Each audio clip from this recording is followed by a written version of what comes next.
শান্তা, কেমন আছো? তারপর বলো তোমার দিনকাল কেমন চলতেছে? শান্তা, তো বাজারে যাচ্ছি, ওই বাজার নেই, চা পাতি নেই, চিনি নেই, এগুলো তো আনতে হবে। কি ব্যাপার শান্তা, তোর স্বামী তোর কাছ থেকে কেন বাজার করার টাকা চাচ্ছে? এক মিনিট। আরিফ, তোমার কত টাকা লাগবে? 500, 1000 টাকা দাও। ওই 500 টাকা বাজার করব, আর 500 টাকা ওই যে বাইকটা সারতে দিছি না, ওর জন্য লাগবে। তুমি 1000 টাকা দাও। আরিফ, এখানে 1500 টাকা আছে, 500 টাকা বেশিই আছে। তোমার যদি কোনো সময় দরকার পড়ে এটা এখানে খরচ কইরো। ঠিক আছে।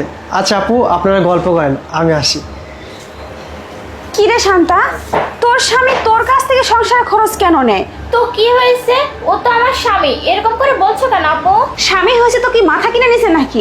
পুরুষ মানুষ কোথায় আয় রোজগার করবে তা না, বউয়ের কাছ থেকে হাত পেতে টাকা নিচ্ছে।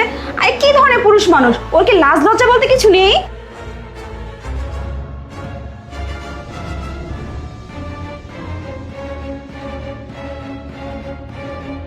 শান্তা, তুমি তো এ মাসে কারেন্ট বিলও দেওনি, তারপরে ওয়াইফাই বিলটাও দেওনি। ও, আমার না একটু মনে ছিল না। আচ্ছা, কত টাকা হয়েছে? তোমার যেহেতু মনে নেই, তাহলে কত টাকা বিল হয়েছে টাকাটা আমার কাছে দাও, আমি দিয়ে আসি। কত টাকা হয়েছে সেটা তো আমি জানি না, তুমিই বলো কত টাকা হয়েছে। বেশি না শান্তা, 3000 টাকা হয়েছে। আচ্ছা ঠিক আছে। আরিফ, তোমার ফোনে আমি 3000 টাকা পাঠিয়ে দিয়েছি, দেখে নাও। হ্যাঁ শান্তা, চলে আসছে, তাহলে আমি বিলটা দিয়ে আসি। কি ব্যাপার রে শান্তা, আমি সে আশার থেকে দেখতেছি তোর স্বামী যে কোনো কাজের জন্য যে কোনো দরকারে তোর কাছ থেকে সে টাকা চাচ্ছে। এটা কোন ধরনের নিয়ম? আমি তো কিছু বুঝলাম না। যেখানে অন্যান্য সংসারে স্ত্রী তার স্বামীর কাছ থেকে টাকা নেয় ছোট ছোট কাজের জন্য, সংসার খরচের জন্য, আর সেখানে কিনা তোর স্বামী তোর কাছ থেকে সে টাকা নিচ্ছে তার বউয়ের কাছ থেকে। এটা কোন ধরনের? সে কি কোনো কামাই রোজগার করে না? তার কি লজ্জা করে না বউয়ের কাছ থেকে সে বারবার ভাবে টাকা নিয়ে যাচ্ছে? আমি তো বিষয়টা কিছুই বুঝতে পারতেছি না, আসলে ঘটনাটা কি?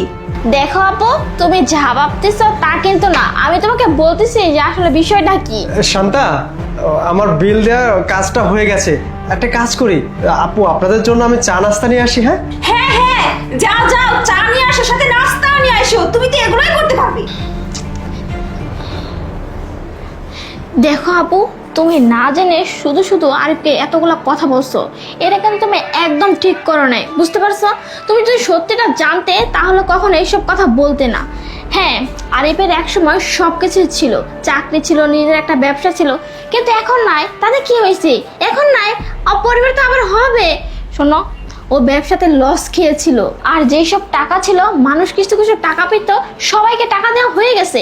এই কারণে আমাদের এখন পরিস্থিতিটা খারাপ। আর আরিফের কোনো চাকরি নেই, চেষ্টা করতেছে আরিফে চাকরি করার জন্য, কিন্তু কোথাও চাকরি পাচ্ছে না।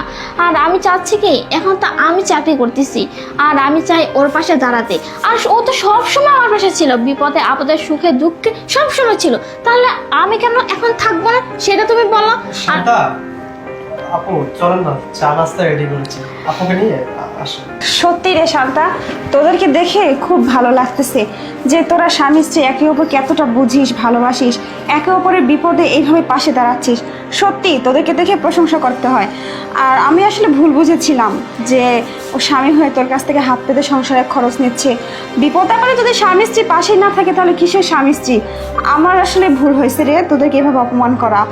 না না আপু, সমস্যা নাই, তুমি আসলে ব্যাপারটা জানো না তাই উল্টাপাল্টা কথা বলে ফেলছো। কোনো ব্যাপার না, আরে কোনো কিছু মনে করে না, তাই না? আরে বলো। না না, এখানে মনে করার কি আছে?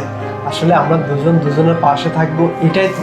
আর বাইরের লোকে কি বললো তাতে আমাদের কোনো কথা যায় আসে না। আচ্ছা আপু, আপনি চলুন নাস্তা করুন। ঠিক আছে।